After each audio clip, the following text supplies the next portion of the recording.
बिस्मिल्लाहिर्रहमानिर्रहीम, अस्सलाम वालेकुम नाज़रीन, मैं साइमा कंवल खुशामदीद कहती हूँ आपको प्रोग्राम कराची की आवाज़ में। हम कोरोना के हवाले से जिस तरीके से मुसलसल प्रोग्राम कर रहे थे और कर रहे हैं, अभी भी आप देखेंगे, लेकिन बीच में ज़हरी के जो दीगर मसाइल हैं कराची के, वो इतने खौफनाक किस्म के मसाइल हैं कि हम उनको भी नहीं छोड़ सकते। तो एक आधा प्रोग्राम हम भी मुँह के जायका बदलने के लिए वापस अपने उसी प्रोग्राम पर आ जाते हैं जिसकी जो हमारी वजह शनाख्त है। अच्छा जनाब, मैं PNT कॉलोनी में क्यों मौजूद हूँ इसके हवाले से मैं आपको बता दूं कि बड़ी तेज़ी के साथ चुटकियों में ये इलाका कन्वर्ट हो रहा है रेजिडेंशियल से एक बाकायदा तौर पे कमर्शियल एरिया में, जिसकी वजह से लोगों को हो रही है शदीद किस्म की परेशानियाँ।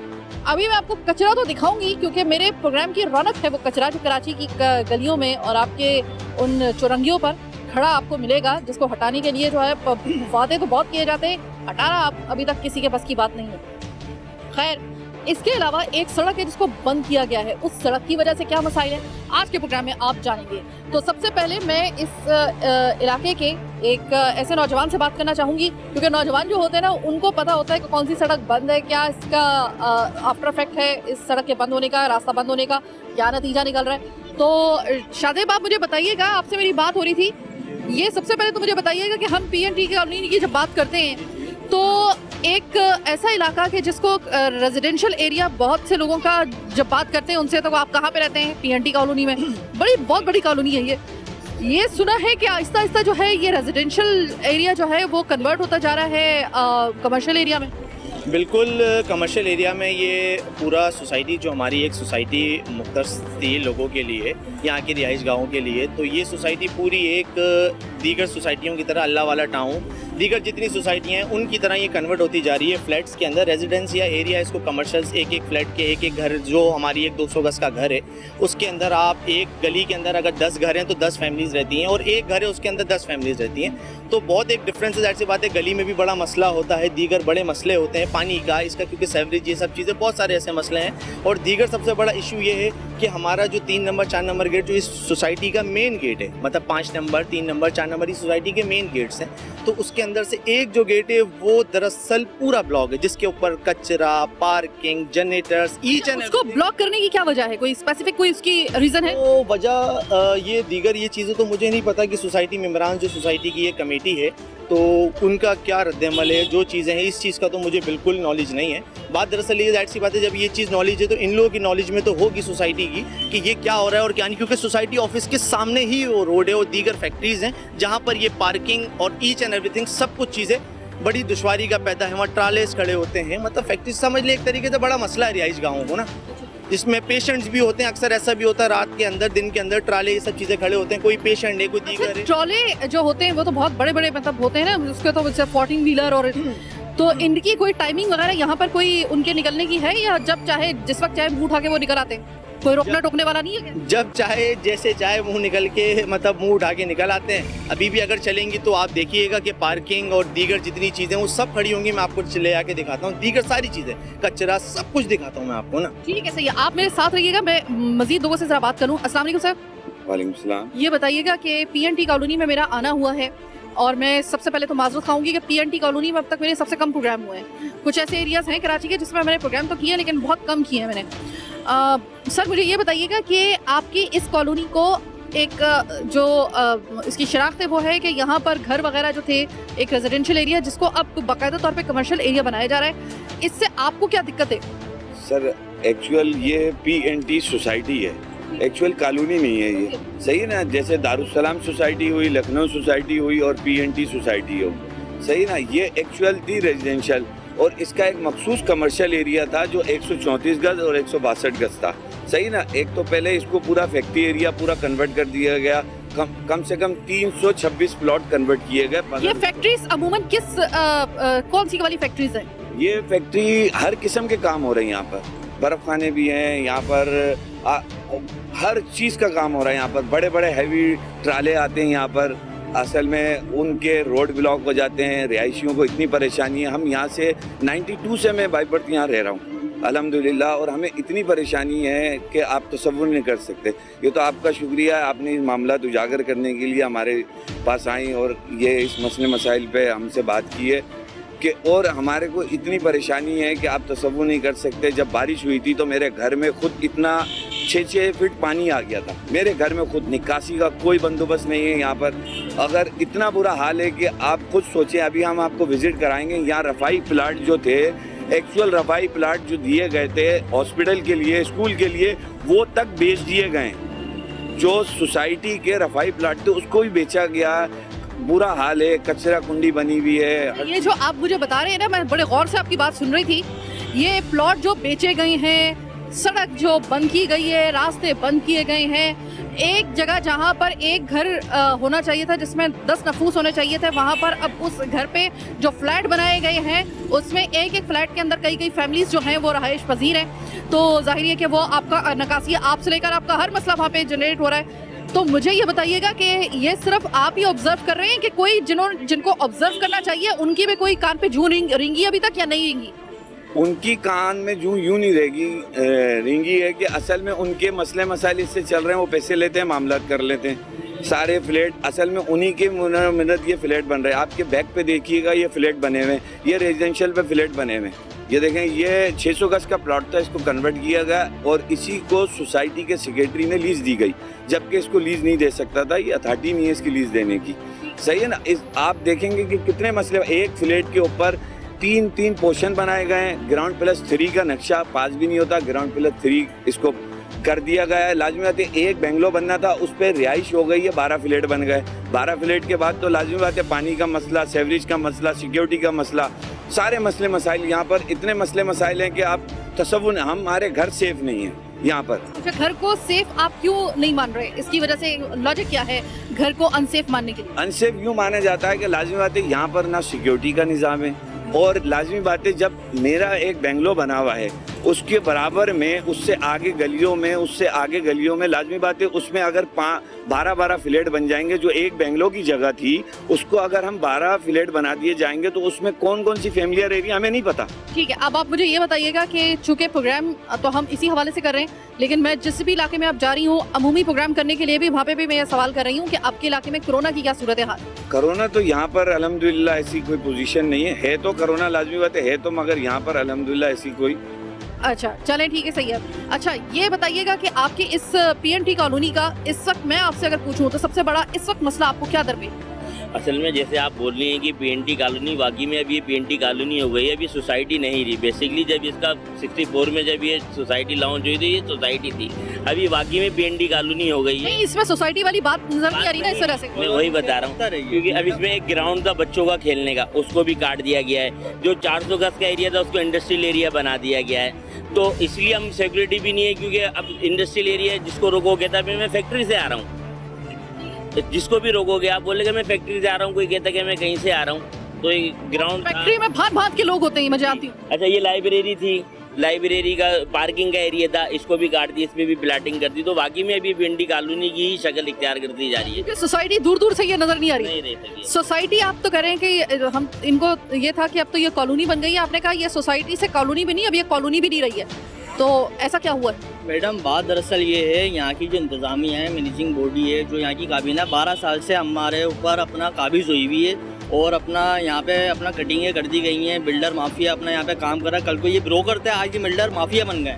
और ये सोसाइटी नहीं, ये कॉलोनी से बदतर है। ये सही है, ये कॉलोनी से बदतर है। यहाँ की ना रोडिंग है, ना यहाँ के यानी इंतज़ामियात अपना चीज़ें देखती है, और अपना गटर अपना लाइन है, अपना यहाँ की चौक रहती है आए दिन। और कचरा वगैरह भी बहुत ज्यादा है, तो यहाँ पे बेइंतहा कचरा यहाँ पे फैलाया जाता है, जान करके फैलाया जाता है ताकि ये पब्लिक से पैसा ले सके। 200 रुपये 250 रुपये हम देते हैं, ठीक है। मैं यहाँ का ऑफिशियल मेम्बर हूँ, सही है, सोसाइटी का, मैं उसकी हैसियत से आपसे बात कर रहा हूँ। हम अपना घरों में अपने सेफ नहीं है, आए दिन गाड़ी की बैटरियाँ चोरी हो रही हैं, अपना स्नैचिंग हो रही है, पैसे छीने जा रहे हैं, और दूसरे मामला अपना चल रहे हैं। अच्छा, यहाँ पे जब कंप्लेन लेके जाओ तो फिर ड्यूज़ की बात की जाती है, हज़ारों रुपए की बात अपना लाखों में अपना कर दी जाती है। अच्छा, यहाँ पे HDC अपना इन्वॉल्व हुआ हुआ है, जिसमें सोसाइटी की मिली भगत से ये काम चलता है, जिसमें हिस्से वगैरह इन लोग चल रहे हैं। और 12 साल से इनको कोई कहने सुनने वाला नहीं है, पुरसान हाल नहीं है इस सोसाइटी का। कॉलोनी से बदतर है, इतनी प्यारी सोसाइटी है ये, मैं आपको बता नहीं सकता नक्शे में, लेकिन वैसे ये नहीं है। यहाँ के स्कूल की कटिंग मार दी गई, प्रोजेक्ट बना दिए गए, यहाँ का ग्राउंड काट दिया गया, प्रोजेक्ट बना दिए गए, और यहाँ की जो इंतज़ामिया उनके पूरा ख़ानदान यहाँ पे ऐड है, और जो यानी कि इतना नौकरी हो गया और लाखों रुपए की अपना बीट उठा रहे हैं। इस जगह सड़कें भी टूटी हुई, इस जगह कचरे को जानबूझकर फैलाया जाता है कि मजीद 200 रुपए करके लोगों से पैसे ऐंठे जाएं। इसके अलावा यहाँ पर जो कहते हैं ना कि ऊंट शुतर पैर महार की तरह जो है वो यहाँ पर बिल्डिंग जो है वो कमर्शलाइज हो रही है, रेजिडेंशियल एरिया को बनाया जा रहा है। ये बड़ी खतरनाक बात होती है कि क्योंकि देखें, अगर आप रेजिडेंशियल एरिया को जिसकी जो उसकी इस्तात है, उसकी जो लाइंस हैं सीवरेज की और बाकी जितने भी उसके लिए इंतजाम किए गए हैं, बिलफर्ज वो 1 लाख लोगों के लिए किए गए हैं। मैं आपको मिसाल दे रही हूँ। लेकिन जब आप फ्लैट बेहंगम तरीके से बनाना शुरू करते हैं उसी रकबे पर जितने वो घर जो है एक घर बनना चाहिए था, जब उस पे आप मंजिल पे मंजिल बनाते जाएंगे और एक उस घर पे जिसमें ज़्यादा से ज़्यादा 6 से 8 लोगों की जगह होगी, उस घर के अंदर जो है, या फिर ज़्यादा से ज़्यादा अगर आप बड़ा घर कह भी लेते हैं, 600 गज पे आप कह भी लेते हैं, तो 2 फैमिलीज अगर उसके अंदर रह भी रही हैं, उसकी जगह पे आप ये देखें ना कि तकरीबन 5, 6, 7, 8 से 9 या 10 फैमिलीज अगर वहाँ पे रहना शुरू करेंगी तो आपकी सीवरेज की लाइनें तबाह बर्बाद होंगी या नहीं होंगी? क्योंकि आपकी इस्तेदाद इतनी नहीं है, आपने ज़बरदस्ती इस्तेदाद बढ़ाई है। ये है दरअसल वो पॉइंट। तो जनाब, अभी मैं एक छोटी सी ब्रेक लेने के लिए जा रही हूँ। ब्रेक के बाद वापस आऊंगी तो ज़रा मजीद एक्सप्लोर करूंगी पीएनटी कॉलोनी को, दिखाऊंगी आपको इसके मजीद मसाइल। मेरे साथ रहिएगा।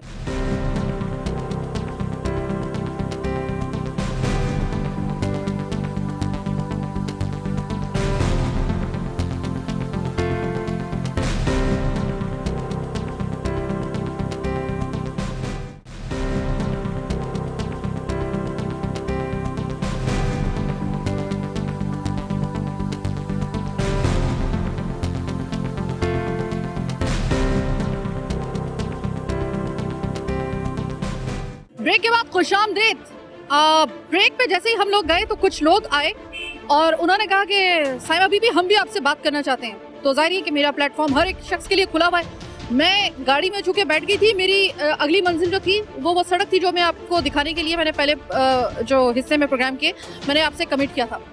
इतने में आनन फानन पलक झपकते हुए में वहाँ पर एक ऐसा सीन क्रिएट हुआ कि मुझे मेरी टीम ने ज़बरदस्ती गाड़ी में बिठाने की कोशिश की, क्योंकि वहाँ पर हालात कुछ इस किस्म के गर्म हो गए थे। शदीद किस्म की वहाँ पर जो थी वो जिसे कहते हैं ना कि एकदम सूरत हाल जो थी वो मेरी आंखों के सामने ऐसी बदली और लगा कि वाकई में यहाँ पर धावा बोल दिया गया है।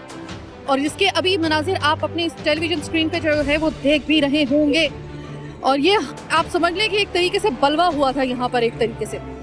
तो मैं जानना चाहूंगी भाई, ये कौन लोग थे और ये अचानक इनको हमारे आने की खबर कैसी हुई थी और ये क्या बोलना चाह रहे थे हमसे? ये असल में वो लोग थे जो सोसाइटी इंतजामिया के लोग थे, एम्प्लॉय थे ये सारे। असल में ये प्री प्लानिंग थी। यही ये अरसे दराज से 12 साल से ऐसे ही मामला कर रहे हैं कि किसी को बोलने नहीं दिया जाता और ऐसे ही दंगल करते हैं आके ये सब। और इन्होंने पूरी सोसाइटी को 12 साल हो गए ऐसे ही कैप्चर किया हुआ है।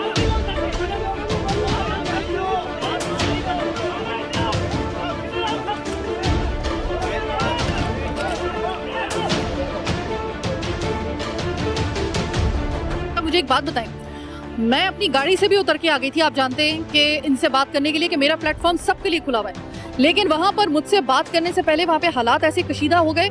ये क्या हुआ है? पलक झपकते में अचानक जो था वहां पे जंगो जदल जो था वो शुरू हो गई थी, गालम गलौज शुरू हो गया था। मुझे बड़ी मुश्किल से मेरी टीम रेस्क्यू करके अपनी गाड़ी में बिठाना चाह रही थी, लेकिन बहरहाल चूंकि मेरा फर्ज बनता था कि मैं देखूं कि मेरे आंखों के सामने जो मंजर है वो हो किस करवट पर बैठ रहे हैं। जाहिर है वो मेरा चूंकि मेरे शो के ऊपर ये हुआ है तो जाहिर है मेरी ज़रूरी था मेरे लिए जानना। अब आप मुझे ये बताइएगा कि क्या ये शबो रोज़ तमाशा होता रहता है या सिर्फ ये मेरे आने का इंतजार हो रहा है? नहीं, असल में ये होता रहता है। जब भी हमने किसी मीडिया को किसी को बुलाया ये करने नहीं देते। ये तो आपने हिम्मत की 21 का हम शुक्रिया अदा करते हैं जो हमारे मसाइल उजागर करने के लिए इन 12 साल की जो मुसल्लत हम पे हैं इस सोसाइटी के मेंबरान पे, इन्होंने कोई इलेक्शन नहीं कराया, कोई मामला नहीं। इसी वजह से हमने बोला है कि अरबाब इख्तियार से भी आपके जरिए। अच्छा, मैं मजीद लोगों से भी बात करना चाहूँगी। ये मेरे अकब में जो एक मुझे एक दीवार नज़र आ रही है, एक काफ़ी बड़ी अराजी मुझे नज़र आ रही है। यहाँ पर शायद राहत कदा नाम का कोई वेलफेयर है यहाँ पे। असल में ये एक्चुअल रफाई प्लॉट था पीएनटी कोऑपरेटिव हाउसिंग सोसाइटी का। रफाई प्लाट का मतलब है कि ये हॉस्पिटल के लिए जगह दी गई थी सोसाइटी ने। और आपके बैक के ऊपर ये आप देख रहे हैं ये 200 गज का प्लॉट जो है जो मौजूदा सेक्रेटरी इलियास साहब है, उन्होंने अपने भाई को अलाट कर दिया और बाकायदा लीज करा के ये दे दिया गया और आधा पोर्शन ये दुआ फाउंडेशन को भेज दिया गया है, जो आपके ये सामने नजर आ रहा है। ये क्योंकि रफाई प्लाट बेच नहीं सकते, यहाँ पर समझो अंधी मची हुई है, अंधी, बिल्कुल कोई सुनने वाला नहीं। मैं आप सोच रहे होंगे कि मैं यहाँ पर तने तनहा एक शख्स के साथ क्यों खड़ी हुई हूँ या अपनी ज़्यादा टीम के साथ खड़ी हुई हूँ। उसकी वजह यह है कि अभी तक हालात जो है ना वो वहाँ पे नॉर्मल नहीं हो सके।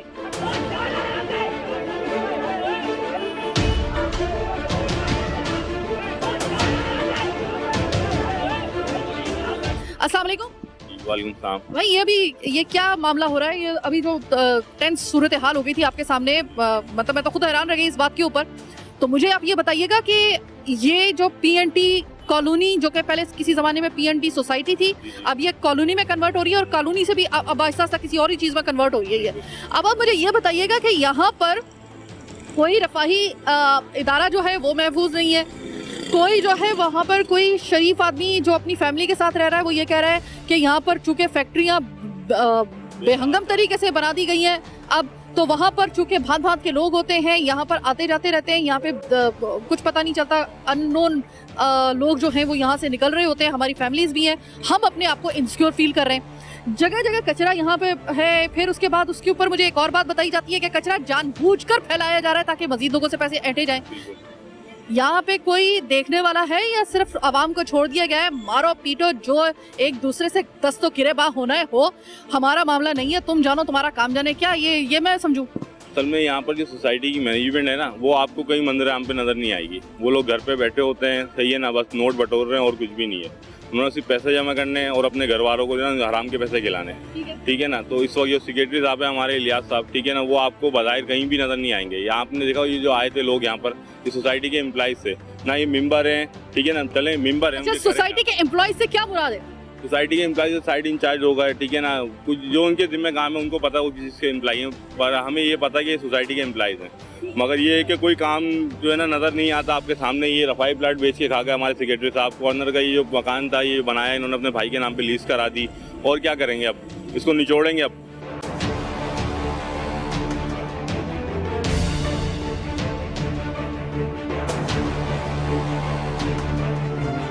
चले जनाब, हमारे साथ इलाके के कुछ मुअज़्ज़िज़ीन बुजुर्ग मौजूद, हम जरा इनसे बात करते हैं। अस्सलाम वालेकुम अंकल। वालेकुम अस्सलाम। पीएनटी सोसाइटी जो कि अब कॉलोनी भी नहीं रही है, आहिस्ता आहिस्ता कॉलोनी के जो एक वो उसका जो है ना उसका स्टेटस उससे भी बाहर जाती जा रही है। अब आप मुझे ये बताइएगा ये पीएनटी का क्या सबसे बड़ा मसला है? और सुना है कि यहाँ पर जितना बड़ा जो आपके दीगर मसाइल हैं उससे ज़्यादा मसला यहाँ पर यह है कि धौंस ज़बरदस्ती बड़ी चल रही है। यहाँ पे ये बात दुरुस्त है? बात तो खैर यही है, तो अजारादारी वाली बात है, और इत्तेफाक ये है कि हम इसके लिए हुकाम बालों से यहाँ तक के कोर्ट का आर्डर भी आ चुके हैं ना। जो इंक्रोचमेंट हुई है इसके लिए कोर्ट के आर्डर्स भी आ चुके हैं, सारा कुछ मतलब हो चुका है, लेकिन इसके बावजूद कहीं कोई सुनवाई नहीं। यानी अगर हम कहें तो ये अदालती अहकामात को भी हवा में उड़ाया जा रहा है। जी बिल्कुल, इसमें कोई शक नहीं। अदालतें सुन लेंगे, ये अदालती अहकामात को भी हवा में उड़ाया जा रहा है यहाँ पर, कि और किसी वजह से आए या ना आए, जाहिर है कि आपके अहकामात की पामाली यहाँ पर हो रही है, इस पर तो यहाँ पर एक्शन बनता ही है। अस्सलाम वालेकुम। पीएनटी कॉलोनी का आपके ख्याल में सबसे बड़ा मसला क्या है? मैं तो यहाँ पे आई हूँ ना, तो बड़े अजीबोगरीब किस्म के मसले पता चल रहे हैं। वो ये पता चल रहे हैं कि जानबूझ के कचरा फैलाया जा रहा है, कचरा फैल नहीं रहा, फैलाया जा रहा है बल्कि। और उसके बाद ये है कि भांत भांत के लोग चूँकि फैक्ट्रीज में होते हैं, हर जगह से आते हैं, कुछ गैर मकामी लोग भी होते हैं।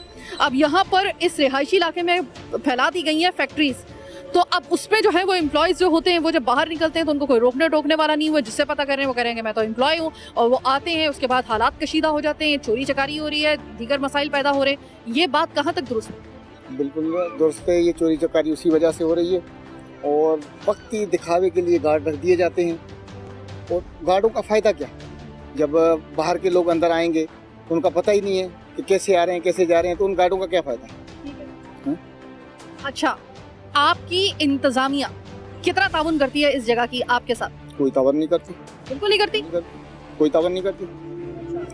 कुछ लोगों का कहना है कि यहाँ पर जो अभी बलवा हुआ था एक बड़ा जबरदस्त किस्म का, और बड़ी तल्ख और तेज और तुंद गाली गलोच हर तरह का यहाँ पे झगड़ा हो रहा था मेरी आंखों के सामने, इखलाकियात की धज्जियां बिखेरी जा रही थी। तो ये मुझे कुछ लोगों ने बताया कि बाजी ये साइमा ये इंतजामिया के ही लोग थे आपके पास, इसका क्या सबूत है? हो सकता है कोई और लोग हो, क्या आप उन लोगों को जानते हैं? वो मैंने अगर देखे होते तो मुझे पता चलता। अच्छा, आप वहाँ पे नहीं थे? मैं अभी आया हूँ। अगर मैंने देखे होते तो मुझे पता चल जाता कि ये कौन है। ठीक है जनाब, ये है इस जगह की हालत। पीएनडी कॉलोनी में जब हम आए तो हमें पता चला कि वाकई में अभी तक इस शहर पे जो कानून की बालादस्ती है ना, कानून की चिड़िया यहाँ पर सही तरीके से अपने पर नहीं फैला सकी। भाई ये जरा सोच लीजिएगा इस वजह से, क्योंकि आपके शहर के अंदर कुछ इलाके ऐसे हैं जहाँ पर कानून नाम की कोई चीज नजर नहीं आती, जहाँ पर असूल नाम की कोई चीज नजर नहीं आती। वैसे वो तो पूरे पाकिस्तान में नजर नहीं आती, लेकिन कुछ कराची के इलाके बिलखुसूस ऐसे हैं कि जहाँ पर तो असूल, ज़वाबित, कानून क्या चीज होती है लोगों को पता ही नहीं है। जिसकी जो दिल में आता है किसी भी तरीके से साम दाम दंड भाग किसी तरीके से भी करो जो आपका दिल चाह रहा है, चाहे लोगों को इसकी वजह से कितनी परेशानी हो या लोगों की अमलाक को नुकसान पहुंच रहा हो, आपको नाकाबिले बर्दाश्त किसी को नुकसान पहुंच रहा हो, वो जाने, उसका रब जाने। ये इनकी एक खास तौर पे जो है ना वो माइंडसेट कुछ लोगों का बन चुका है। खैर, छोटी सी एक ब्रेक का वक्त हुआ है। ब्रेक के बाद जब वापस आएंगे तो हमारे साथ हमारे जो ब्यूरो चीफ असद जैदी हैं वो मौजूद होंगे, क्योंकि सही मानों में मैंने आपको बताया है कि निगाह उन्होंने इस मामले पे रखी हुई है। उनसे मजीद जानेंगे इस पूरे इशू के हवाले से, ताकि हो सकता है कि इंशाअल्लाह ताला बशर्ते जिंदगी और सेहत अगर ये मामला हल नहीं होता तो हम आगे भी प्रोग्राम करें। इसके लिए हमें असद से बात करनी पड़ेगी, और असद से बात करने के लिए मुझे दरकार है एक छोटा सा वक्फा। वक्फे के बाद मिलते हैं।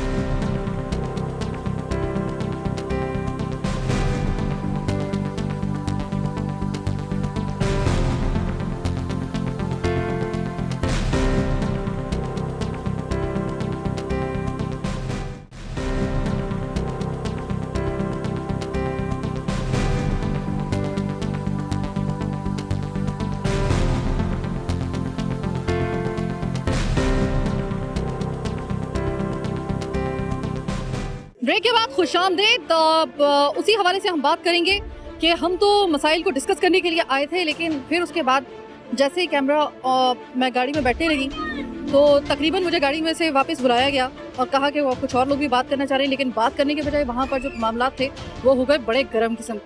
कौन थे वो लोग? क्या वो इसी जगह के, आप उनको पहचानते हैं, इसी जगह से ताल्लुक़ है उनका, या फिर ये इसी तरीके से ये सिलसिला चलता रहता है, या फिर मेरे आने का वेट किया जा रहा था? क्या था भाई ये तमाशा मेरे सामने हुआ क्या?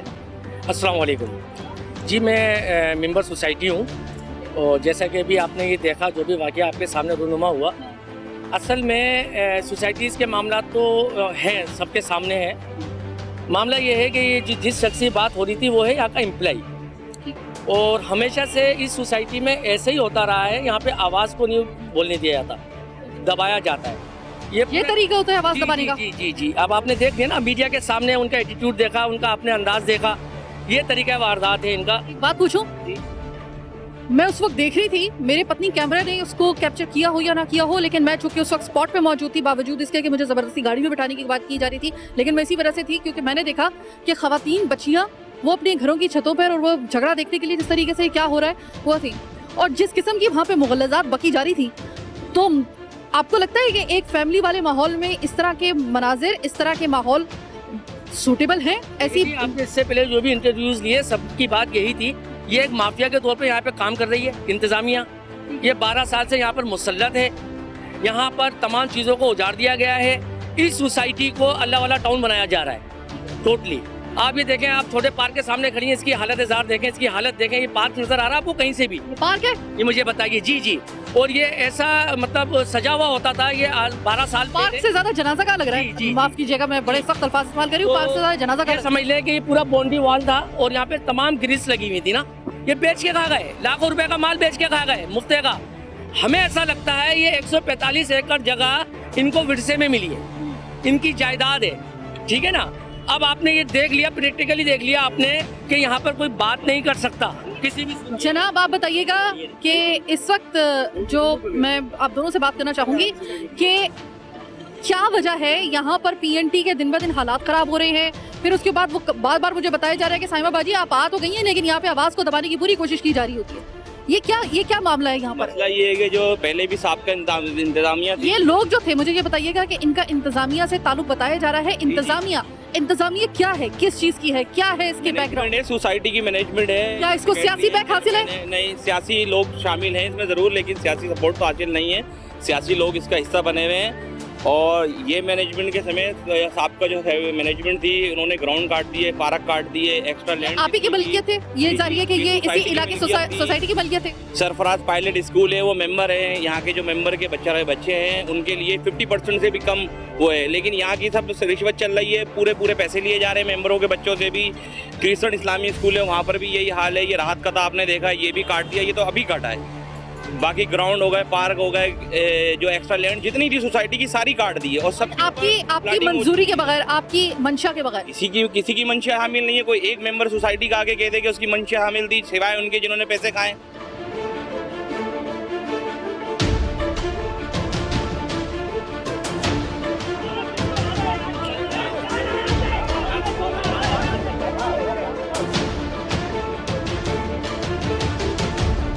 यहाँ का मैं रहायशी हूँ। अगर मुझे कोई प्रॉब्लम है PNT के ऑफिस में जाके दरख्वास्त देता हूँ, मेरी दरख्वास्त की सुनवाई नहीं होती। 2 बार मैंने दरख्वास्त दी और आके देख के चले गए और मेरी सुनवाई नहीं हुई। मेरे को अगर पड़ोसी से कोई तकलीफ है तो मेरी इनको चाहिए मेरा अजाला करेंगे, ठीक है, लेकिन इन्होंने मेरी कोई सुनवाई नहीं की।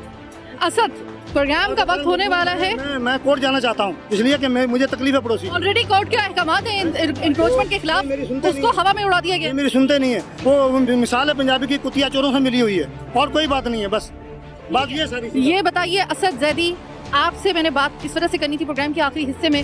असद, इस वक्त अगर मैं PNT का मैं देखूँ ना, मैं आई थी कि मैं कचरा दिखाऊंगी, मैं वो ब्लॉक सड़क दिखाऊंगी, लेकिन यहाँ पे तो आके मंजर ही बदल गया कि वो मसले जो मैंने पहले पार्ट में जिनका मैंने बताया था कि मैं अब आगे चल के, लेकिन फौरी तौर पे वो 360 के जाविये पे वो एकदम डाइवर्ट हुआ।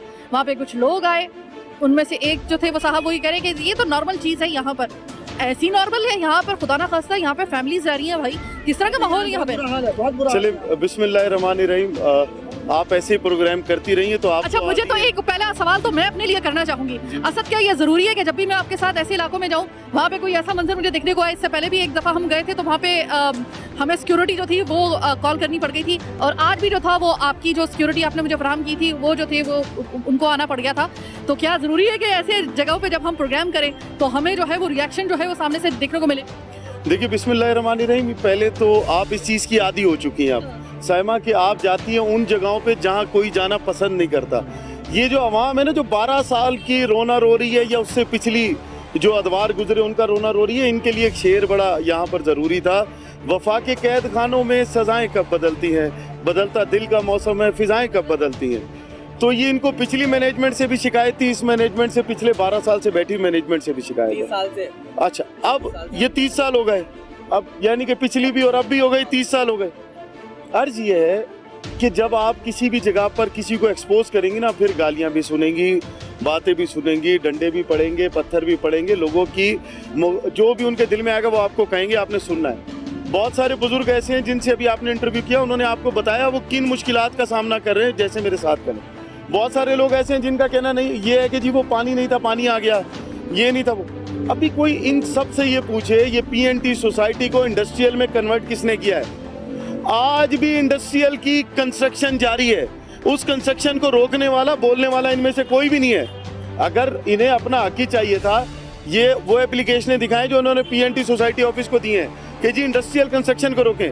आज हमारा सबसे बड़ा रोना ये है कि इंडस्ट्रियल की कंस्ट्रक्शन को रोकना तो दरकनार, यहाँ पर जो बुलंदो बांग बिल्डिंगें खड़ी की जा रही हैं, इनका कहना है जी 5 साल से पानी आ गया।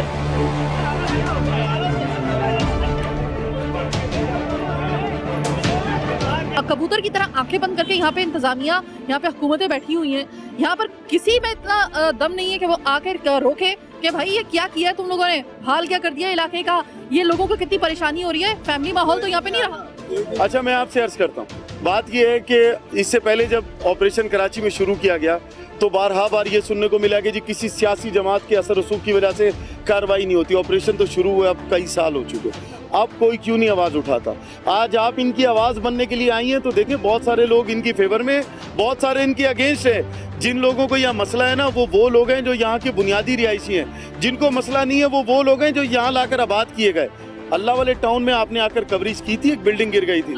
खुदा ना खासा जो बिल्डिंगों के जाल बन रहे ना, बिल्डर बेचकर चला जाता है। गालिबन आप उस वाली बिल्डिंग की बात करें जिसमें आप मेरे साथ थे और बगैर पिलर की बिल्डिंग बनी हुई थी, ठीक है। मुझे कोई यकीन दिलाएगा कि जो अब ये बिल्डिंग बनी हुई है इसी इलाके के अंदर जो बेसुरोपा तरीके से बनाई गई है, क्या इनके पिलर मौजूद हैं? कोई किसी ने उसके पैमाइश जो है वो रखी हुई है? मैंने आपसे अर्ज की थी कि यहाँ पर जितने भी इदारे हैं ना, ये काम है इदारों का। आप और मैं दिखा के थक जाएंगे अगर उस पर अमल नहीं करेंगे इदारे, तो आप और मैं क्या करेंगे? हम तो इस पूरे मामला पे पीएनटी के यूनियन के इस पूरे मामले में सबसे ज्यादा कॉर्पोरेट कौन सा इदारा? सबसे पहले अवाम। उन्होंने आवाज क्यों नहीं उठाया? आज आपको देखकर शोर कर रहे हैं, ये तब करते शोर जब ये हो रहा था, या आज करें। चले कंस्ट्रक्शन हो रही है, ग्रीन बेल्ट खा गए पूरे का पूरा। आपको याद होगा एक प्रोग्राम हमने इसी तरीके से किया था आज से तकरीबन 3 से 4 महीने पहले, जिसको रुकवा दिया गया था फिर काम को। आपको याद होगा हम लोग तो अगर आवाज उठी तो काम रुका भी। हम तो आवाज उठा रहे हैं, उठाते रहेंगे और उठाना हमारा फर्ज है। हमने वो सच दिखाना है जो दुनिया से छुपा है। इनकी ग्रीन बेल्ट खत्म हो चुकी है, उसके ऊपर 112 गज के मकान आज भी कमर्शियल तामीर हो रहे हैं। सबसे पहले सोसाइटी के लोग, फिर वो इंतजामिया जो 12 साल से यहाँ जिम्मेदारी के ढोंग रच रही है ना कि जी उनकी जिम्मेदारी, इनकी जिम्मेदारी। उनका काम है HBCA को बुलाएं। आप मुझे सिर्फ इतनी सी बात बता दें, अभी जो DG HBCA आए उन्होंने आते एक ऑर्डर पास किया कि 3 दिन के अंदर वो तमाम कंस्ट्रक्शन रोकी जाए जो इलीगल है। उन तमाम लोगों के खिलाफ कार्रवाई की जाए जो उस इलीगल कंस्ट्रक्शन में मुलविस हैं। उसमें उन्होंने 23 लोगों का जो के खिलाफ, अपने लोगों के खिलाफ कार्रवाई की। बिल्डर माफिया के खिलाफ कार्रवाई होते हुए कहाँ नजर आ रही है आपको? मैंने पहले भी कहा था, आज भी कह रहा हूँ, खुले सांड की तरह लोगों की जिंदगियों से खेल रहे हैं, खेलते रहेंगे। ना कोई बोला था ना बोलेगा, आप और मैं बोलते रहेंगे। ठीक है, हमारा तो काम है बोलना, हम तो बोलते रहेंगे जब तक कि जिंदा है, जब तक कि अल्लाह ताला ने सेहत और जिंदगी और जुबान रखी हुई है, हम तो बोलते रहेंगे। प्रोग्राम के आखिरी हिस्से में मैं इससे पहले कि एक्स्ट्रा दूं, आपको क्या लगता है इस जगह का सबसे बड़ा PNT कॉलोनी या सोसाइटी जो भी आप इसे कह लें, क्या सबसे बड़ा मसला है अपनी नजर? सबसे बड़ा मसला बिल्डर माफिया। दूसरा सबसे बड़ा मसला है ये जो इंडस्ट्री बन गई है। बच्चे रात को उन सड़कों पे जा नहीं सकते। अभी चलिए कंटेनर, ट्रॉलर, वाटर टैंकर सब उस रोड पे जा रहे होंगे। जब उन लोगों की जरूरतों का ख्याल रखा जाएगा ना, तो मकीनों की जरूरतों का ख्याल कोई नहीं रख सकता। बहुत बहुत शुक्रिया। असद जैदी एक दफा फिर से मेरे साथ मौजूद थे। इलाका मकीनों का मैं शुक्रिया अदा करूंगी कि उन्होंने मुझे याद किया, मुझ पर ट्रस्ट किया, और जिन लोगों की वजह से इस वक्त ये हालात कशीदा हुए, अल्लाह उनका भी भला करे, उनको हिदायत दे। फिलहाल मेरे पास बिल्कुल वक्त तो खत्म हो गया इस प्रोग्राम का। मुझे अपनी दुआओं में और अपने फीडबैक से अपने आगाह करना हरगिज़ मत भूलिएगा। मुझे मेरी टीम के साथ दीजिए इजाज़त, अल्लाह ने के बाद।